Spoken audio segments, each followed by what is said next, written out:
Campbell Featherstone, partner at Dentons Kensington Swan, to come and talk to us about top tips and tricks on contract drafting. So the webinar will be recorded, so for those of you who want to watch it at a later date, it will be made available. A huge thank you to our valued partner Dentons Kensington Swan for making this webinar happen, and I'll leave it over to you, Campbell. Thanks. Thanks, Anissa. Tēnā koutou katoa, and welcome to today's contract drafting workshop for ILANZ. Just a few bits of housekeeping to start. The slides will be made available at the end of the session, so just to preempt any questions about that. Also, you'll be sent a CPD certificate and a feedback survey as well, so we'd love to hear from you at the end what you thought of this webinar. If you've got any questions, I probably won't be able to get to them during the course of today, but put them in the Q&A and they'll be collated and we can respond at the end and share answers to some of the best ones as well. So welcome to this contract drafting webinar. What we're going to discuss today, and the reason I've called it a workshop in particular, is because we're focusing on sort of practical skills around drafting. We're not going to talk too much about the law. But what we're going to start with is just a bit of a coverage around why drafting is so important from a legal perspective. We're again going to dive into some top practical tips for better drafting. Discuss a few sort of common traps that I've come across over the years in terms of putting contracts together, negotiating contracts. We'll have a quick discussion at the end around also creating precedents in document suites and things to take into account when you're going through an exercise like that, which can make your jobs a lot easier as lawyers. Just to start with a few points to consider in terms of what I'm talking about today. When it comes to drafting a contract and the techniques you employ, if there are any rules, they are there to be broken. We can't be too dogmatic about how we go about putting contracts together. You have to be flexible. And it's more actually about having a toolbox at your disposition that you can deploy when you're asked to pull together a contract, or maybe just pull together a provision or even review a contract and mark a contract up. At the end of the day, needs must. You've got to get the deal done. And the end goal is always to reflect the parties' intentions and allocate responsibility and risk with clarity. That's a pretty difficult job. You can't anticipate everything. You can spend weeks and months negotiating a contract and thinking that you're able to cover every possible scenario. But at the end of the day, let's be honest, the perfect contract doesn't exist. And that's why we have litigators. So don't beat yourselves up if you can't, deploy all these tools in the same contract all at once, or if, every now and then you have to let something slide for the sake of expediency. It's pretty standard practice. But hopefully from today, you'll learn a few of these tools and just get yourself thinking, if you haven't started thinking about these sorts of concepts already, about how to better go about pulling together a contract, drafting contractual provisions.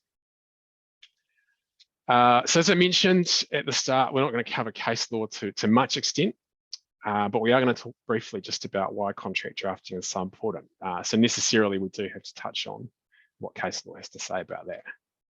There's a long line of cases that talk about the importance of contractual language, and I suggest that you have a look at a few of them. Malthouse and Rangatira is one that I covered last time I did this webinar, about 18 months ago. And the court there emphasises that where there is a natural and ordinary meaning to the term an issue, departing from it for reasons of commercial common sense should only occur in the most obvious and extreme of cases. And what the court's highlighting there is that where the contractual language is really clear, it's very difficult to sort of read in behind it. So that's why it's important to make the contractual language as clear as possible. You don't want to be relying on the courts to try and tell you what a contract is supposed to mean or what it does mean. That's highlighted by this next case, a more recent one. Hopefully you're all familiar with it. And it's a good read in terms of having a look at the court's approach to interpretation of contracts and implication of terms. Bathurst Resources and L&M Coal.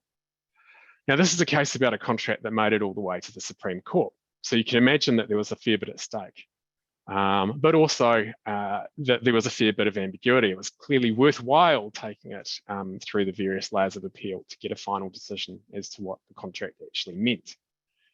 Now, the court canvassed a whole lot of case law around how to interpret a contract, what you need to do when you need to imply terms. But interestingly, ultimately, the Supreme Court, the highest court in the land, was split 3-2 on what the contract actually meant. So even though they were aligned on how to interpret a contract, they applied those tests differently. And there's a quote I just want to extract from the judgment there, which I think is a very diplomatic way of the court criticising the drafting. But at paragraph 24, it is a very short document. It is common ground that there are errors in its expression which add difficulty to the task of its interpretation. So that's a bit of a warning sign, I guess, for people who are drafting contracts. You'd hate to have the court talk about something that you'd drafted in that manner. And somewhat ironically, they extracted the provisions in the judgment. And of course, and we've seen all this language before, the language of the relevant provision starts with the wording for the avoidance of doubt. Now, I think it's pretty clear that if it made it all the way to the Supreme Court and the bench was split, that there may have been a little bit of doubt as to actually what the contract was supposed to mean. So it's for that reason in particular that I'm always keen to avoid language that starts off for the avoidance of doubt. I think if you're drafting clearly, then that sort of language is unnecessary. But here's a win for the good guys. I imagine that in-house counsel at PwC in this case probably gave themselves a big pat on the back when this judgment came out. It's a case about some good drafting. And it just highlights that a well-drafted exclusion and limitation of liability clause is very likely to be able to be relied on. So this was a claim for, against PwC in connection with some work that was carried out. And the contract or the standard terms of engagement of PwC had a pretty clear cap on its liability to 5 times the fees paid. And it was clear enough that the court said, well, there's absolutely no reason why we shouldn't enforce that. So the claim against PwC went from $278 million to $6 million. So quite a good investment there in terms of taking the time to pull together clear contractual language that allocated risk, allocated liability, and at the end of the day saved PwC, or should save, depending on appeals, etc., a good chunk of money. Drafting is also important because statutes say that it is. Now, the Fair Trading Act, some of you will be familiar with the unfair contract terms regime in relation to standard form consumer contracts. And as of today, standard form small trade contracts, where the language of the Fair Trading Act is quite similar here. But in determining whether a term of a consumer contract is unfair, the court may take into account any matters it thinks relevant, but must take into account the extent to which the term is transparent. So it's particularly relevant when you're pulling together standard terms and conditions, whether they're B2C or B2B, that the drafting is clear and you make your point known in a way that is easily digestible by the person who's trying to understand it and read it, and will be bound by it. Drafting is also really important because it does help the deal get done. The parties are more likely to understand what they're being asked to agree to when they can understand the language being used. And often you'll be dealing with a business who's trying to get the deal done. They have to rely on and enforce the contract in practice. They're more likely to get involved in the whole process of negotiating and drafting the contract if they can understand what it means. And it helps demystify contracts as well. And we'll touch on shortly some of the things to avoid, such as archaic legal language that makes contracts seem like a scary beast for people that aren't sort of well versed in contractual language. So it's a real using clear drafting techniques, deploying some of the tools that you might learn today should be a good chance for you to demystify the sort of the aura that a legal contract might have. And it can often save time. It avoids talking at cross purposes. If you've got clear contractual language, you can get straight to the point as to what it is you actually disagree about with the other side, rather than realizing that one side's reading the clause one way, one side's reading the clause the other way. It really helps cut to the chase. And it makes our jobs easier as lawyers. If we employ these tools, if we keep things consistent, if we take a consistent approach to contractual language, you can provide what I call building blocks for contracts. These building blocks are provisions that can be easily reused, concepts that can be easily deployed in other contracts, which really help you save time. They narrow the obstacles that need to be overcome to reach agreement. So as I touched on before, you're really focusing on the big ticket items and what the parties actually disagree on, rather than the nuances of some ambiguous drafting. It can set you up quite nicely for automation, which I think is the way of the future. So if you're drafting contracts in a consistent manner, if you're thinking about what the contractual variables are, that really sets you up nicely for automation. And it also makes it easier to explain to the board, to the CE, whoever's making a decision about whether or not to enter into a contract, what the risks are and how they're being assumed. And you're eliminating a lot of that risk that comes from ambiguity. So I'm just going to touch on now some of my top sort of simple tips, I guess, that apply in the context of drafting. Something to think about whenever you're tackling a drafting exercise. Some of you who might have seen a version of this webinar before will know what I'm talking about.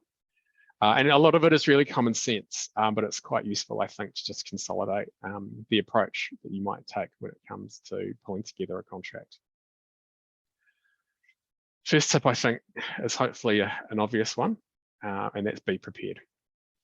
And by being prepared, I mean, it's often not such a good idea to just dive straight into a drafting exercise. You might think that, this is easy, we'll pull together the service agreement, that's fine, we'll just fire it out in a couple of hours and there we are. But it's worth just taking a step back and making sure that you understand a lot of more of the context around which the agreement's being entered into, so that you can draft accordingly. One of the first things I think it's worth thinking about is just understanding who the parties are to the contract, where they are based. What does that mean for, say, concepts of international law? What does that mean in terms of affiliates? Who needs to benefit from the rights that are under the contract? Who's actually delivering? Who needs to be able to deliver? Do they need to subcontract? Are there multiple parties involved? Is it a syndicated procurement? But until you really bottom out who the parties are and who needs to be a party or who needs to benefit from the agreement, it can be quite hard to pull together a contract. And if you think you've got it right at the start, you start pulling it together, and then you realize halfway through that actually you should have provided for, say, an affiliate to benefit, or that should be a joint, there should be joint, say, suppliers delivering under a joint arrangement. It's quite hard to backfill that. So you need to be really careful there.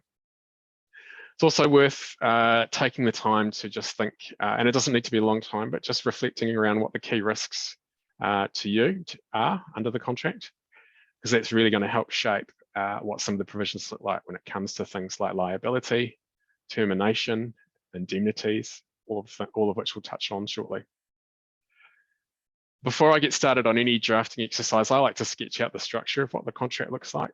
And just focus on some of what the likely key terms are, even if it's just headings, so I know what I need to tackle, and perhaps can cull some of the stuff that is not relevant or doesn't meet the materiality threshold for the particular exercise, taking into account what the key risks are. And sometimes before diving into an even more complicated drafting exercise, I like to pull together a term sheet, discuss it with the client, get their buy-in as to what the key terms should look like at a principled level, so that I can save a hell of a lot of time when I go into doing some, pretty technical, time-consuming drafting. So it's always worthwhile fleshing out what you think those key terms should be before you try and actually pull together the contractual language to back those up. And finally, I think it's always useful to have a bit of a glossary on which you can rely. So sort out your definitions, those terms that are going to be used and reused throughout the contract, in a consistent way, and make sure you understand how you've defined them and that they make sense in every context in which you use them. So think really carefully about how you set those up. Now, having said that, before you dive into any draft exercise, often the first thing you'll do is ask the question as to whether or not there's a precedent. And precedents, don't get me wrong, they're very, very helpful documents, but they do need to be taken with a grain of salt. So yes, you don't want to reinvent the wheel every time you are asked to document something, but just be wary of the precedents on which you're relying on. To be honest, a lot of precedents aren't that good. They haven't been drafted with good drafting principles in mind. They were cobbled together by someone, not as a priority, because the priority is always, dealing with live, real agreements. They're not always up to date, which means that they might have missed key legislative changes, key risks as well that weren't previously thought of as being particularly material in the context in which the precedent was used. You don't necessarily know where they come from. So a lot of precedents I've seen, or documents that seem to have been relied on as a precedent, have come from another jurisdiction, which means that they're actually not particularly well adapted to the New Zealand environment. We'll touch on that when I discuss some of the common tracks. And of course, you need to understand, who were the precedents drafted for. So it's not just a case of swapping supplier and customer around and assuming that the contract will do the trick. Maybe, if it's a really well-balanced agreement and you're happy to take a balanced approach, it will.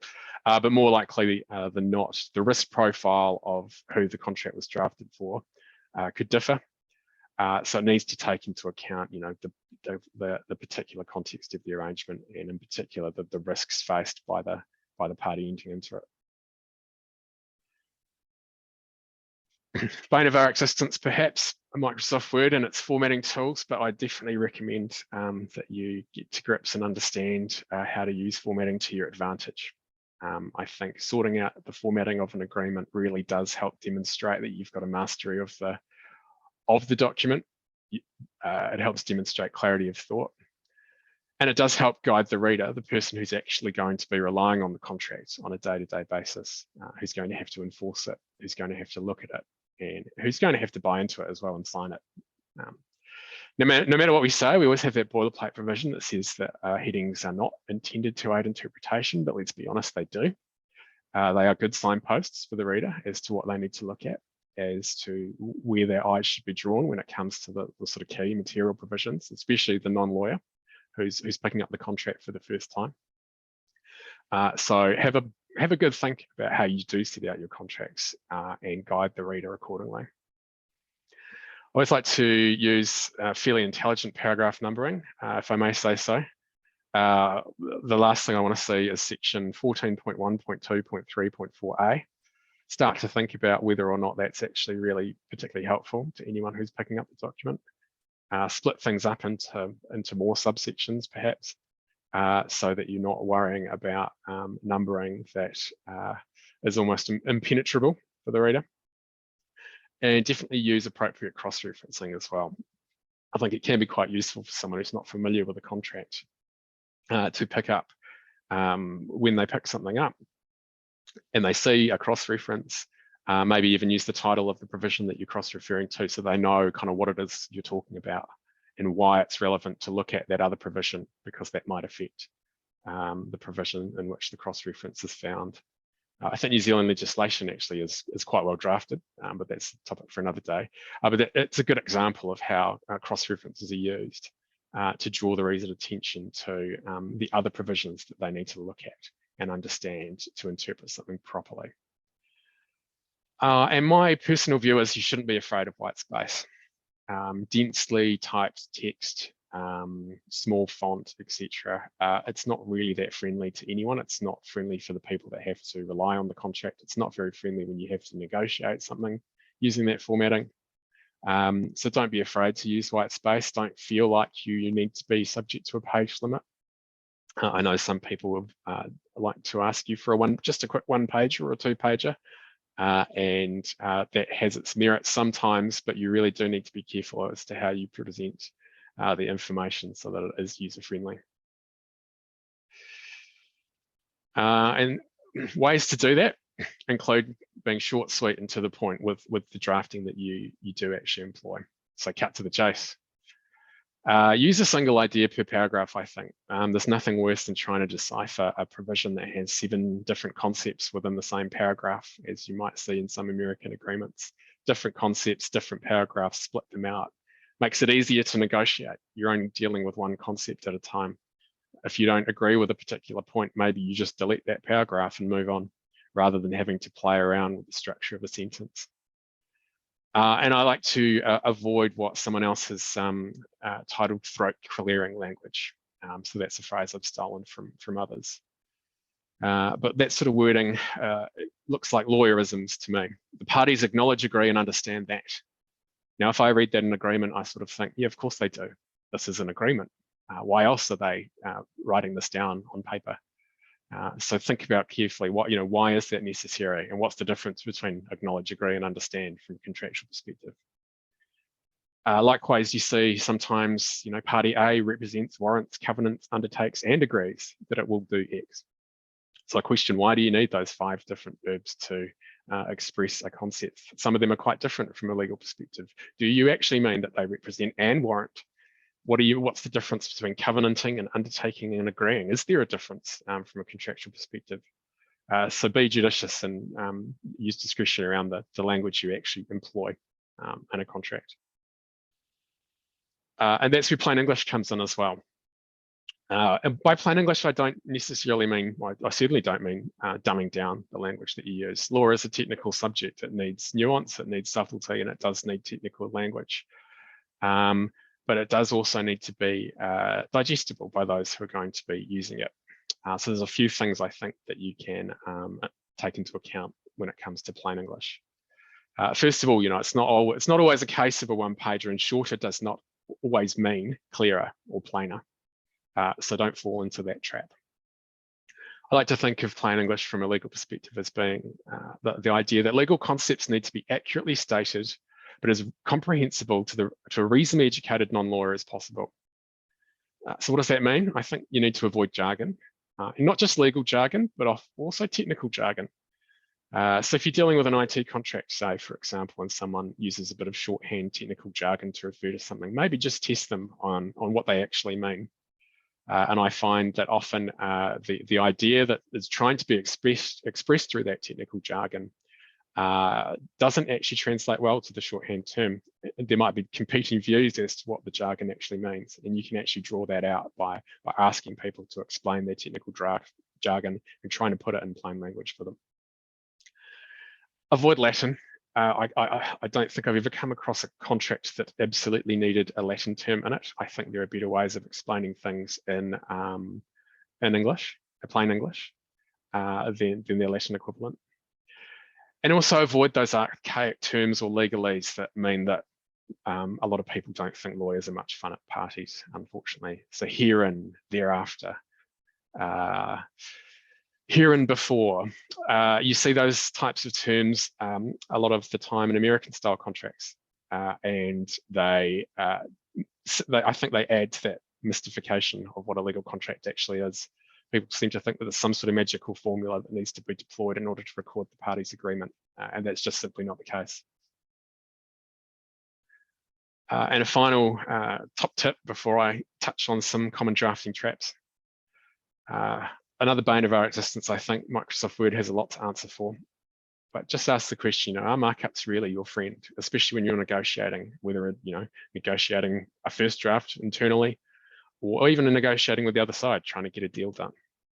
I'd like to think that we shouldn't be afraid to rip up a clause and start again. Once you know what the final agreed position is, document it.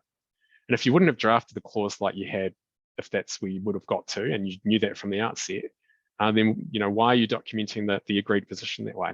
So take a step back, write it as it should be, write it for posterity, so that someone in 3 years' time, when they pick up the contract, knows what it is that the parties actually agreed. I like to sometimes turn off the markup view, and I've learned to use a comparison tool. I think that's quite a useful way of looking at things, but it doesn't work for every negotiation, and whatever you do need to be transparent as to the changes that you make in the context of negotiation. But don't be afraid to at least ask for buy-in from the other side as to how you actually go about either markups or just documenting what it is that's been agreed. Maybe it is worthwhile just getting the principles sorted and starting the drafting again. All right, I'm going to talk about some common drafting traps. And again, this is a workshop, and we've got limited time, so I'd love to go into more detail on some of these. But I think what I'm trying to do is just get you thinking about some of these issues.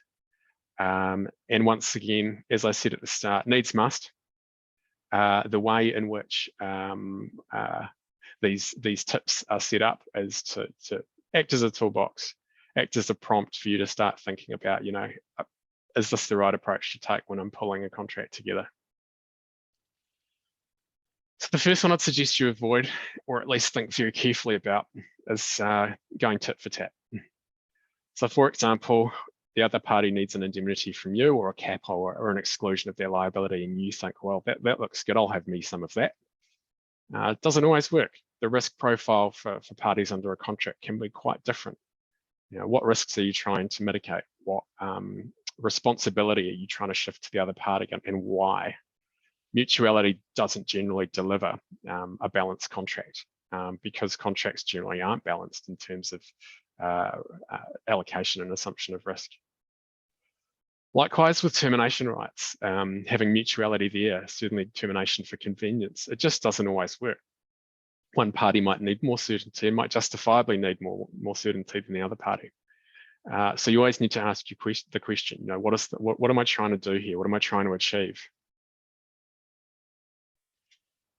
Ask yourself, is this negotiation, is what I'm trying to get out of this contract, is it worth actually asking for? If I'm a customer under an agreement and my main obligation is to pay fees when due, why do I need to have a particularly low cap or exclusion of my liability, especially if the other party is going to look for something mutual if I put it up? So ask yourself what the risk is. If the main risk under the contract is that you might have to pay some fees that you actually have to pay because they're due, maybe you're arguing over nothing. Maybe you're raising something that doesn't need to be raised.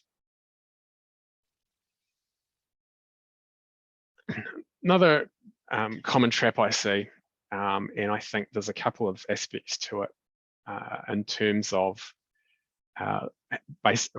not only interpreting contracts, but making them easier to understand from a reader's perspective, is the use of the passive tense. What that ends up doing is putting the onus on the reader to try and understand who we're talking about.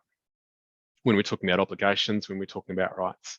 If we're using the passive tense, we need to sort of do a little bit of mental arithmetic to figure out who actually is the subject of this obligation. You might need to read a bit more of the context. And sometimes it can seem a bit repetitive to use the active tense, clause after clause after clause. You might be repeating service provider must do this. But actually, when you think of how contracts are interpreted and read, often the obligations are read in isolation anyway. So that does make it easier to read. This, as a privacy lawyer or someone who does a lot of privacy work, this is a particular bugbear of mine from the GDPR. Processing by a processor shall be governed by a contract or other legal act that is binding on the processor with regard to the controller. Now, I'm not sure if anyone's familiar with the GDPR. The question I have arising from that provision there is, whose job is it to make sure that there is such a contract in place? Processing shall be governed by a contract. Does that mean that the controller or the processor has to ensure that there's a contract in place? Does it fall on both parties? And I don't think that's particularly clear. And the reason that it's not clear is because the passive tense has been used. So you don't make the reader to do all the thinking. Make it as easy as possible for them to understand who the obligations are imposed on, who benefits from the rights. And also be careful in a similar vein with the terms it or they. If you're talking about service provider, say service provider. Customer, say customer. If you say it, have to do a bit of thinking about, well, who am I talking about with the it here? Now, I just really wanted to use this image, so I've entitled this next tip, Hanging in Thin Air. But what I mean by that is where the text in a list or a provision doesn't flow from the introductory text. So 14.1 says service provider must, and then you have the A, which is comply with this, B, do this, C, service provider and customer will X, and then suddenly it looks really sloppy and doesn't flow. And that happens all the time. I see it in contracts all the time. And most of the time it's just looks sloppy and doesn't read well. But sometimes it can be a real headache, and I just want to demonstrate that with this particular provision, which is based on one that I have seen in real life. So I'll let you just digest this clause as it starts. It's only the first part of 3. Without prejudice to any other right or remedy under this agreement otherwise, either supplier or customer may terminate this agreement by written notice to the other if. And this looks like a fairly sort of standard boilerplate termination provision. Moving on, maybe you go across the page, you don't quite realize when you're reading it what's happening, but you got some pretty standard insolvency type provisions there that all make sense, all referring to the other party. Again, you think, yep, that makes sense. Customer or supplier may terminate in those situations in relation to the other party. And then this one, the supplier undergoes a change of control without the prior approval of the customer. All right. So if we look at the case law in terms of how contracts are to be interpreted, and the clear drafting will generally win out over the sort of commercial context. If there's no ambiguity, the court is going to struggle to read ambiguity in.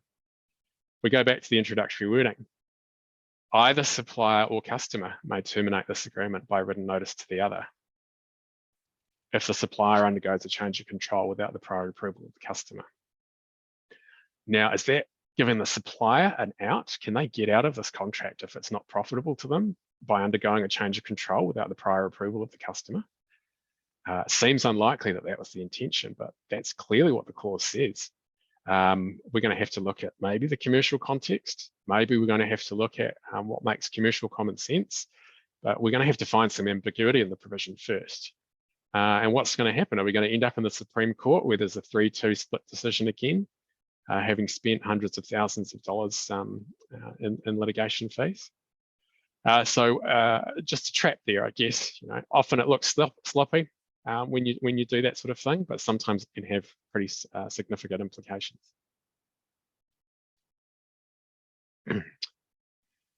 Here's another one that I'd like to explore, aggressive indemnities. And I think indemnities are worth a masterclass on their own. I think it's worth taking a step back and just remembering that indemnities are pretty much just a creature of contract. They're a contractual provision just like any other. So in some respect, there's no magic to them. In some respects, you just need to be really clear when you're drafting them, how they apply, when they apply, and what they apply to. But remember, they apply as they do. They apply like any other contractual provision. Unless you're clear about it, they're subject to the same caps, subject to the same exclusions of liability. Unless you carve them out from those caps and exclusions, you need to be really careful as to how they might be interpreted. But also remember that, and you'll be familiar with this, no doubt, in the context of you reviewing agreements, especially when you're asked to do a red flag review for someone, what do you look for? Indemnities, probably number 1 or 2 on your list. Are we being asked to provide any indemnities? So of course, if you're including these in your contract, if you're asking the other side to indemnify you for something, sure enough, that if they've got legal counsel involved, the legal counsel are going to flag this indemnity and say, hey, hang on a sec. This needs to be justified. This needs to be reasonable. So there's 2 ways to look at an indemnity, I think. And again, this is nothing I have come up with. I'd love to take credit for it, but this comes from others who have taught me the skills of contract drafting. Look at them either as a sword or as a shield. And if they're a sword, what do? They cut through. The way the indemnity is drafted is they cut through to claim all costs and losses arising from the indemnified event.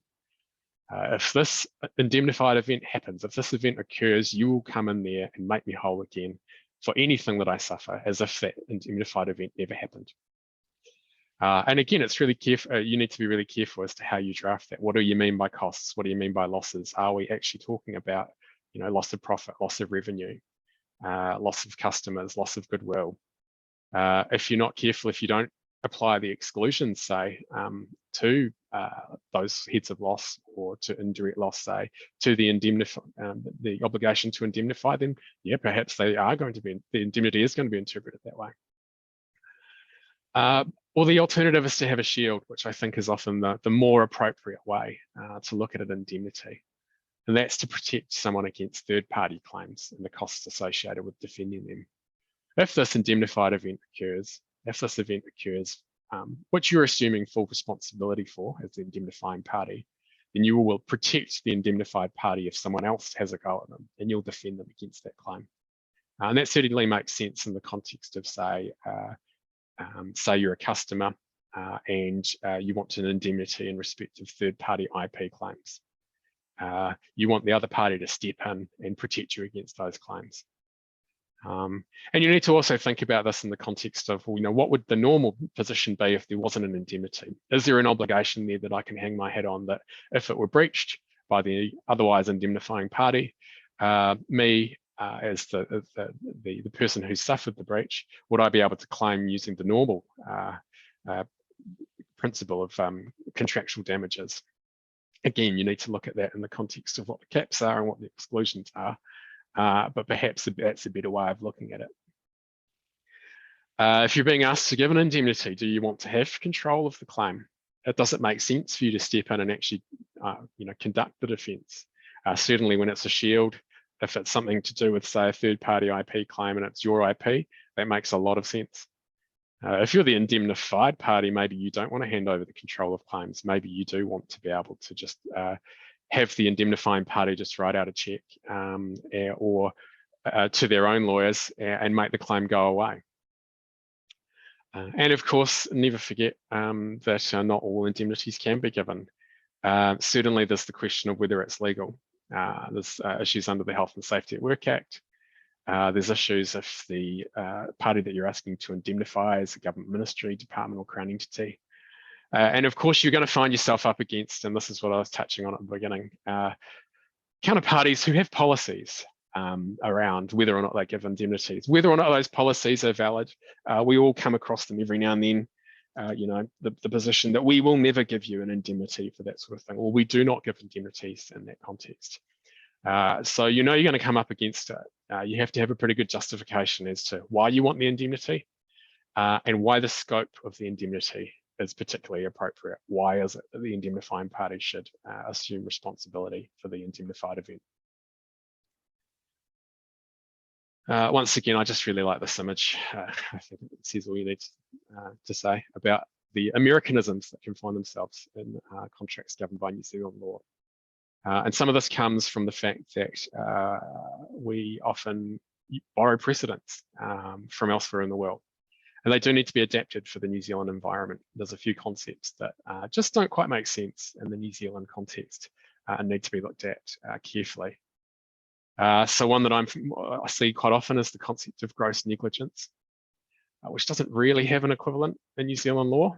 Of course, if you use that term in a contract governed by New Zealand law, the courts will be obliged to try and figure out what it is you meant. So if you are thinking, well, I want to, for example, have an exception from the caps or exclusions of liability in situations of gross negligence, then maybe give the court some pointers. That what you mean is something more than just the normal breach of duty contemplated by, or duty of care contemplated by negligence, but something particularly reckless or particularly egregious. Likewise, concepts of liability for death and personal injury, often found in contracts which have their genesis in the United States.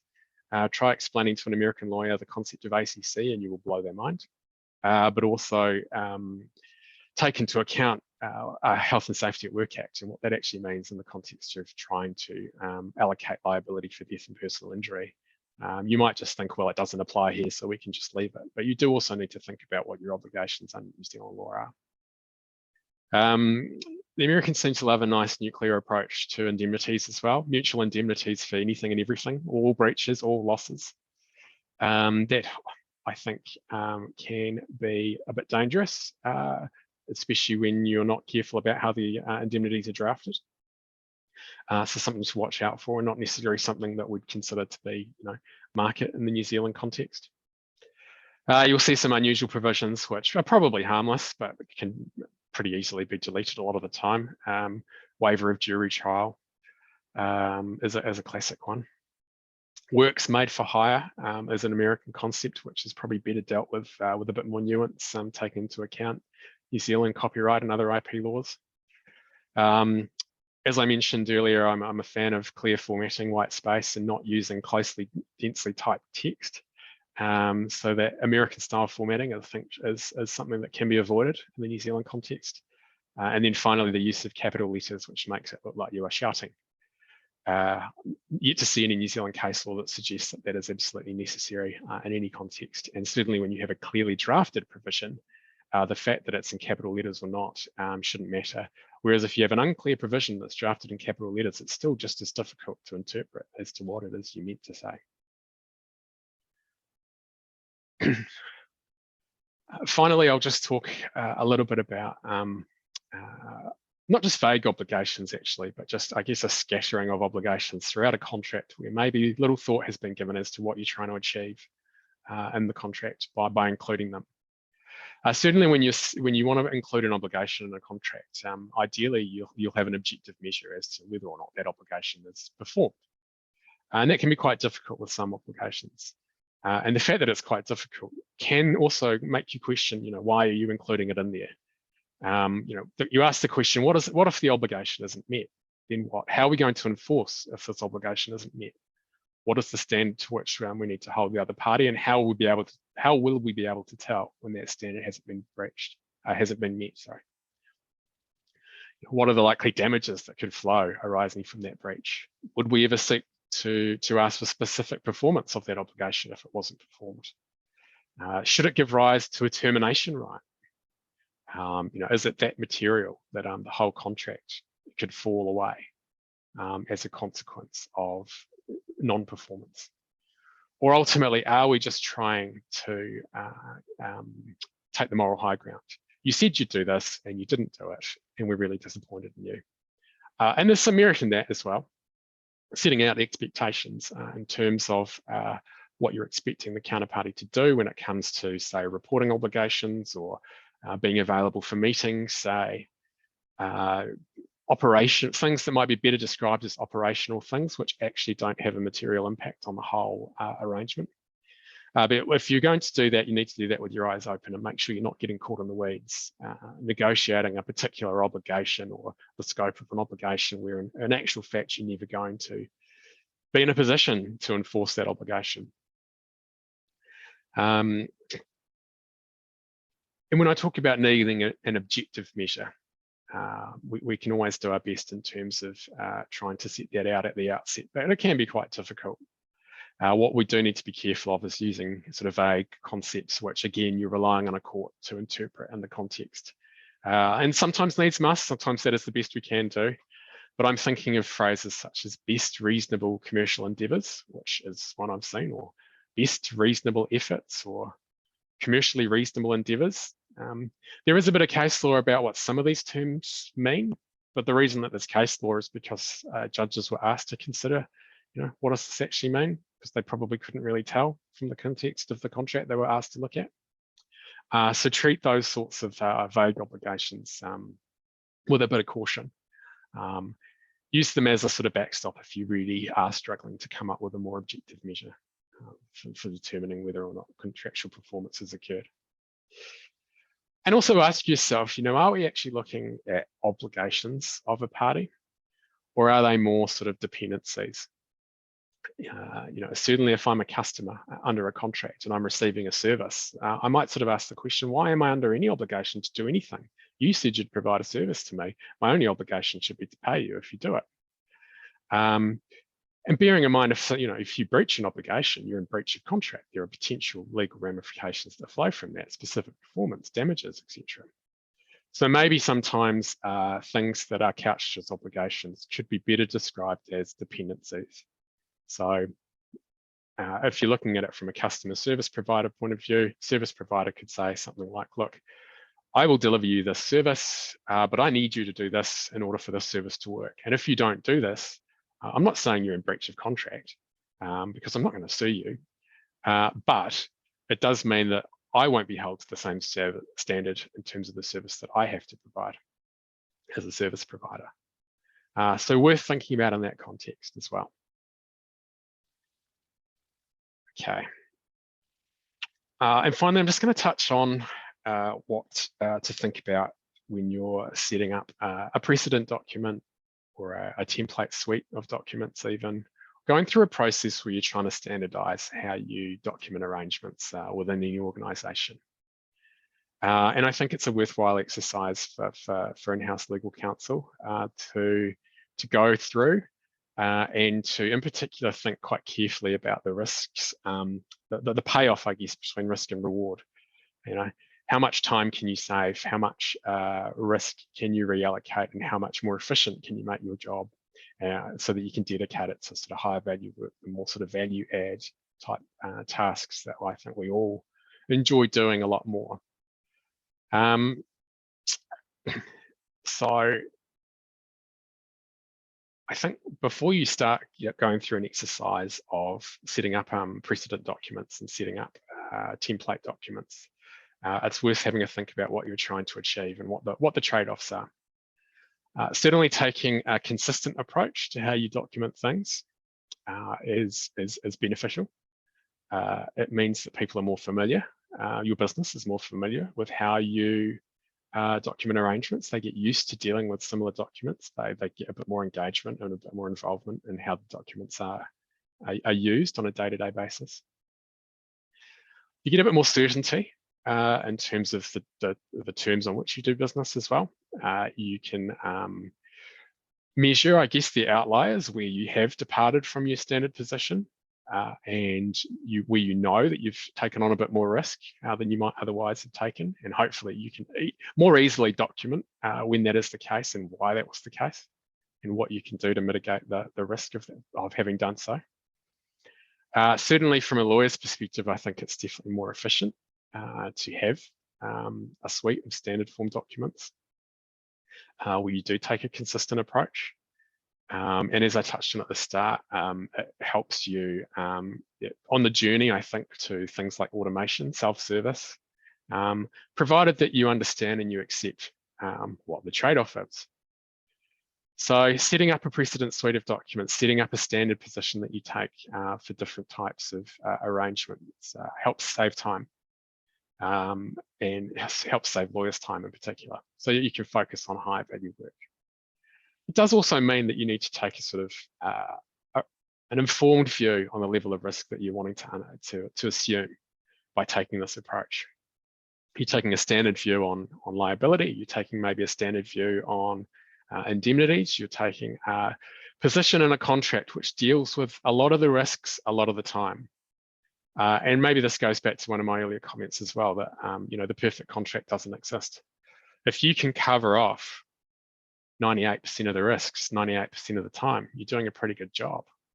Even if you are negotiating every contract on a case-by-case basis, you know, how much better are you going to be able to protect yourself from risk, from the unknown, from that scenario that you never envisaged would occur? How much better are you going to be able to protect yourself by doing a bespoke contract for each arrangement? I think the answer is probably not much better, but you're going to spend a lot of time doing it. So I've stolen this concept, this graph and diagram here from the guidelines from the government model procurement, model contract. And it's a good way of sort of categorizing, you know, how you might approach the way of documenting your arrangements with a replacement. Well, if you're in government, obviously you've got this framework to work within. If you're outside government, replace government model contract with perhaps your own short form agreement standard template, and having a medium or long form template for other types of arrangements which are high risk and high value. But what you need to emphasize, I think, both within the business and within management as well, who you're trying to get to sign off on arrangements, is that what people are doing a lot of the time probably isn't that special. Now, it's quite hard to convince someone in a business that what they're doing is actually extremely low risk and very low value, because they're probably very wedded to the project that they're working on. But ultimately, you've only got limited resources, you've only got limited time. You want to make sure that you're using that time effectively. So the fact that they think that what they're doing is special doesn't necessarily mean that they need a long form, highly customized bespoke template for what they're doing. There needs to be a sort of acceptance that if something does go wrong with this project, you've mitigated it to a reasonable extent, but that's it. You know, there is no such thing as a no risk contract. So useful to sort of think about within your organization, you know, what is the tolerance for risk? What is the tolerance for just sort of letting things lie as well? And what are the trade-offs? How are you going to sell it to people to adopt this approach? Well, how much time can you save, say, for example, by having a standardized form of confidentiality agreement or standardized services agreement that applies to the appropriate, in the appropriate context, to the appropriate procurements. Think also about what you were trying to achieve and how that's going to work in practice. So it's all very well setting up a suite of precedent template documents that you want to rely on and roll out on a frequent basis. But if you do that in a way that's very one-sided and very favorable to you, are you actually going to save time in the long term? If you propose something that is almost inevitably going to be rejected by the other side every time, are you actually buying yourself the time that you thought you might get through a project of this nature? So one-sided indemnities, contracts where you haven't proposed a cap on a service provider's liability at all, you're just silent on it. Unreasonable provisions around IP ownership that just don't make sense in the context of the arrangements. I guess ask yourself, if I were acting for the other side, what are the first 3 things that I would flag, and would I be able to live with them? And if the answer is no, then maybe think again about what you're trying to achieve with a template set of documents that you. And there will also be situations where it just doesn't make sense to do business on your terms. I think SaaS contracts are a particularly good example. When done right, a SaaS provider's terms will set out the basis of what the service actually is. They've set up all their arrangements, they've set up all their insurance, they've set up all their subcontractors, etc., hosting arrangements on a particular basis to offer a service at a particular price point. If you then go and say, well, that's all very well, thank you, SaaS provider, but actually this is how we like to buy SaaS services, though, they might very well come back to you and say, actually, you know what, that's not what we're selling. We're not selling you what you want to buy. You want to buy something else. So you do need to have a carefully managed set of exceptions as well as to when maybe you don't follow your terms. That said, and I'm not sure if anyone else has noticed this trend. I think it's a bit of a disturbing trend, but some vendors do have standard terms and conditions of service or supply of goods, and they're absolutely rubbish. They're not up to date. They don't make sense. They're not drafted clearly, and they don't match up with the promises that that a vendor has made as to the services and the goods that they're providing. So what they're ending up doing is what ends up happening is that a customer has to spend time fixing them. So that's when you might sort of say, look, your documents aren't actually fit for purpose. So here's one we prepared earlier, which is how we like to buy things. Maybe we'll use that as a starting point. And then finally, what can you achieve through the development of a suite of procurement documents along these lines? You've got building blocks, as I touched on earlier. You might not use all the provisions that you draft in every agreement, but you'll have a clause bank, I guess, that you can rely on in the future that enables you to roll bespoke agreements out a lot quicker as well. If you draft things on a sort of agnostic basis and using clear and consistent drafting techniques, you can reuse those provisions a lot, and it becomes much more efficient, even when you are getting into the more complicated drafting matters. So how should you go about it? First of all, you need to understand your policies and your priorities. And again, that's where sort of having a discussion within the organisation around tolerance to risk and what you're trying to achieve from the project is really important. It's always those key issues that crop up. What's your position on liability? How much liability are you willing to assume? What's your position on indemnities? What's an absolute bottom line from you in that regard? What sort of insurance do you hold, and what can you offer up, or what do you need to make sure is in place? But as you're thinking about these and putting them into your suite of precedents, suite of templates, make sure that you can actually justify them to the other side, so that you don't have an argument around, or when you do say, this is our position, and we don't diverge from that position, that you can actually have a discussion as to why that is the case. It's not just being dogmatic. So think about where to start. I think there's some low-hanging fruit for every organisation. You can spend a lot of time around NDAs, confidentiality agreements, but at the end of the day, a lot of what they are all about is signposting. Enforcement can be quite difficult, and really you're just setting out a framework within which the parties are agreeing to share confidential information, and the legals are there almost as a backstop. So think about that as something that, where you can take a standard position. Services agreements, purchases of goods are great examples. If you're buying stuff more or less sort of off the shelf, whether they're services, whether they're goods, there'll be a standard set of terms that you're willing to agree to. Again, it's that low risk, low complexity type approach. And master services agreements as well can add a lot of value, certainly in terms of setting up a framework for purchasing services, where a lot of the detail gets kicked into a statement of work anyway. So the one word of caution there would be to make sure you do have appropriate processes for reviewing and staying on top of the statements of work to make sure they don't undermine the gains of your MSA. Ask yourself, how long are you spending on these documents and for what purpose? Are you actually achieving any sort of notable gains by negotiating these docs or doing them in a bespoke manner? Get some good boilerplate in place, get it consistent, maybe use some of the techniques that from the toolbox that I've set out today, and create the building blocks for pulling together a template suite of documents. And then think about all those variables in particular. One thing I dislike when having a negotiation is when someone tries to say, oh, that's a lawyer's point. Caps on liability, that's a lawyer's point. And I think, no, they're actually commercial. These are commercial discussions that need to be made, commercial variables. So consolidate what those commercial variables are. If the commercial variable, the thing that you're most likely to negotiate with the other side is a liability cap, then treat it as one. Even put it up front in a schedule of, say, commercial terms. What is the negotiated agreed liability cap? The actual sort of scaffolding around how that provision works can sit in the standard terms and conditions at the back. But all you need to do then is have a discussion. What's the figure? What's the multiple of fees? And record that. All right, we're running out of time.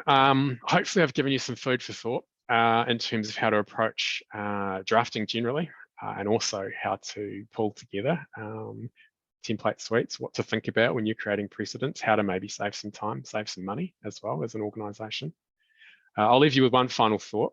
And I think this highlights, this is not intended to emphasize how much you've learned today, far from it, but it just highlights that drafting is an iterative exercise.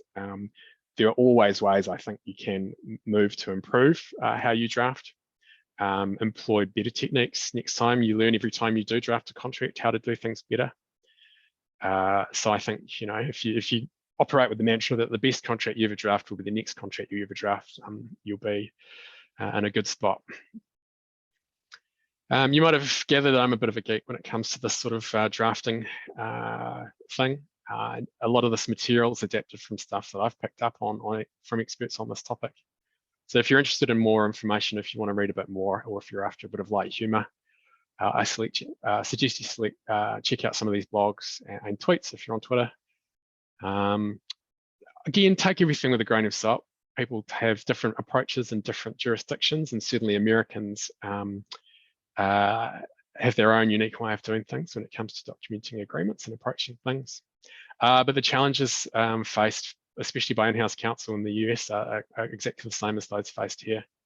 And in particular, I recommend for some light relief, Alex Su, who is an American who likes to put up a few sort of short TikTok style videos, sort of parodying the role of the in-house counsel and the unrealistic demands of the business.